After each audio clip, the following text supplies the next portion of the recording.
بسم اللہ الرحمن الرحیم۔ آپ کو ایک بہت بڑی تعداد ملے گی، ہماری تو باقاعدہ ملاقاتیں ہوئی، یقیناً آپ بھی بزرگان ہیں، آپ کی بھی کئی افراد سے ملاقاتیں ہوئی ہوں گی۔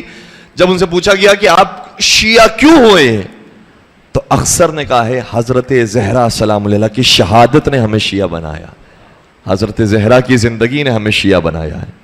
امام حسین کے مصائب سننے کے بعد بھی بہت سارے ہیں کہ جو اپنے مکتب کو تبدیل کرنے والے ہیں، لیکن امام حسین کے مکتب پر رہ کر بھی بہت سارے دوسرے مقاصد فکر پر موجود ہوتے ہیں، لیکن جناب سیدہ کائنات کی جو زندگی پڑھ لے، ان کی شہادت جو پڑھ لے، اس کے بعد وہ کسی دوسرے مکتب پر نہیں رہ سکتا۔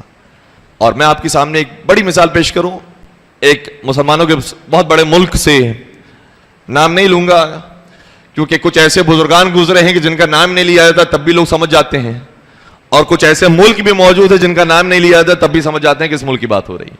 تو اس ملک کا رہنے والا، اور باقاعدہ اس کی ذمہ داری یہ تھی کہ شیعوں کے خلاف کام کرے، اور جب وہ تبدیل ہوا تو اس نے کہا کہ میں نے اس زمانے میں امام علی کے خلاف کتاب لکھی تھی، امام علی کے خلاف کتاب لکھی، شیعوں کے خلاف کتاب لکھی۔ اور ہماری ٹریننگ ایسی ہوئی تھی، جب میں 6 برس کا تھا، 6 سال کا بچہ تھا، اس وقت مجھے ان کے مدرسے میں داخل کروا دیا گیا، اور میں بڑا ہوتا رہا، 17 سال تک میں ان کے پاس پڑھتا رہا۔ میرا دل بغض اہل بیت سے بھر چکا تھا، اور میرے سامنے جو آ جاتا تھا شیعہ، میں سمجھتا تھا یہ تو کافر ہے، اس کو قتل کرو جنت پاؤ، ایسا میرا مائنڈ بن چکا تھا۔ اور کہا کہ یہ ان کا طریقہ کار ہے کہ کام کرتے ہیں وہ تو بچوں پر کام کرتے ہیں، نوجوانوں پر کام کرتے ہیں۔ کیوں؟ کیونکہ نوجوانوں پر کام کرنا آسان ہوتا ہے، ان کے ذہن میں اتنی معلومات نہیں ہوتی ہے، جو ان کے سامنے استدلال قائم کیا جاتا ہے فوراً سے اسے قبول کر لیتے ہیں، صحیح ہے، کوئی اعتراض نہیں کرتے ہیں، جو ان کے سامنے باتیں پیش کی جاتی ہے فوراً سے ایکسیپٹ کرنے لگتے ہیں۔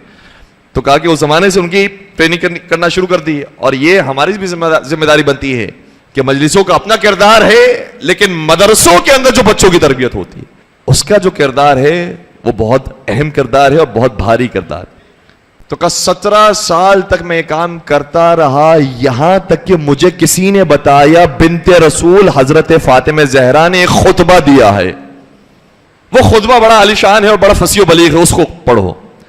اور اتفاق کی بات یہ ہے کہ اس خطبے کو جو سب سے پہلے کتابوں میں ذکر کیا ہے وہ ایک اہل سنت عالم دین نے ذکر کیا ہے، ہمارے عالم دین نے بعد میں جا کر ذکر کیا ہے۔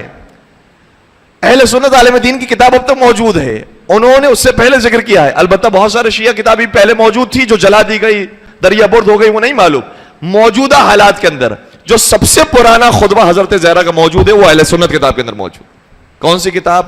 بلاغات النساء، ابن تیفور کی کتاب۔ اور اس کے غیر شیعہ ہونے پر دلیل یہ ہے کہ جناب سیدہ کے خطبے کے بعد اس نے کسی بی بی کا خطبہ بھی لکھا ہے، جس سے پتہ چلتا ہے کہ یہ غیر شیعہ تھا، ٹھیک ہے۔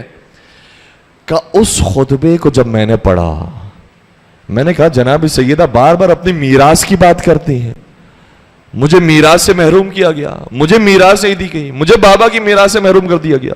کہ میں نے قرآن اتنا پڑھا تھا، اور قرآن میں اتنا میں نے یتیموں کی میراث کے بارے میں سنا تھا، میں نے کہا یہ ہو نہیں سکتا، ہر مسلمان جو یتیم ہوتا ہے پیغمبر اس کو میراث دلایا کرتے تھے، خود پیغمبر کی بیٹی یتیم ہو گئی، کیسے ممکن ہے کہ ان کی میراث خالی ہو؟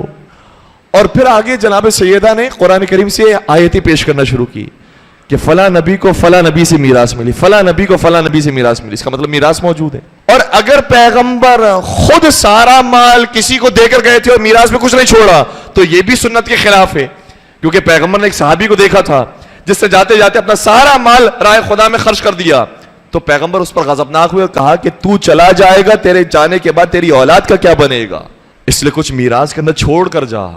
اور پیغمبر نے وہاں سے قانون بنایا تھا کہ صرف 1/3 میراث کی وصیت ہو سکتی ہے، اس سے زیادہ کی وصیت نہیں ہو سکتی، تاکہ اولاد کو میراث سے مال ملے۔ کہ قرآن یہ کہہ رہا ہے کہ یتیم کو میراث دو، سنت رسول یہ کہہ رہی ہے کہ اولاد کے لیے میراث چھوڑ کر جاؤ۔ کیسے ہو سکتا ہے بنت رسول اس دنیا سے، بنت رسول کے بابا اس دنیا سے رخصت ہو اور بنت رسول کو ان کے بابا کی میراث سے محروم کر دیا ہو؟ پھر جب میں نے اسٹڈی کرنا شروع کی تو مجھے اندازہ ہوا اللہ اکبر، کیا کیا ستم ہے کہ جو مسلمانوں نے بنت رسول پٹھائے۔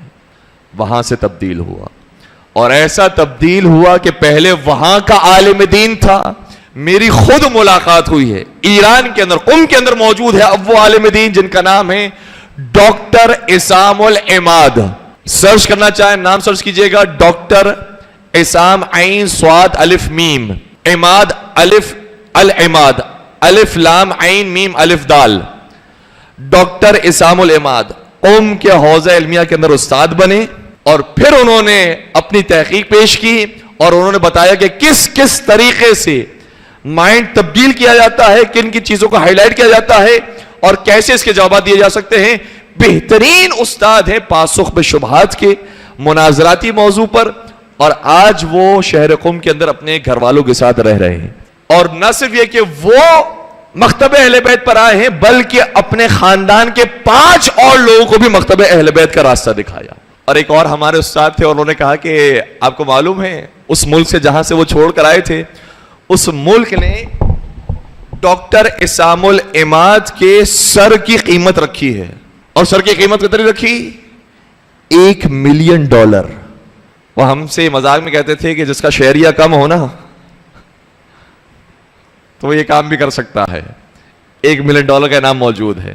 تو اتنے بڑے عالم دین اور بھرپور طریقے سے کام کر رہے ہیں. بہت ساری انہوں نے کتابیں لکھی ہیں اور کیسے وہ مکتب اہل بیت کی طرف آئے ہیں پورے اپنی داستان کو بیان کیا ہے. اس کے اندر سب سے اہم کردار حضرت فاطمہ زہرا سلام اللہ علیہا کے مظلومیت اور ان کی شہادت کا تھا. ایک درود پڑھ دیجئے محمد و عالم.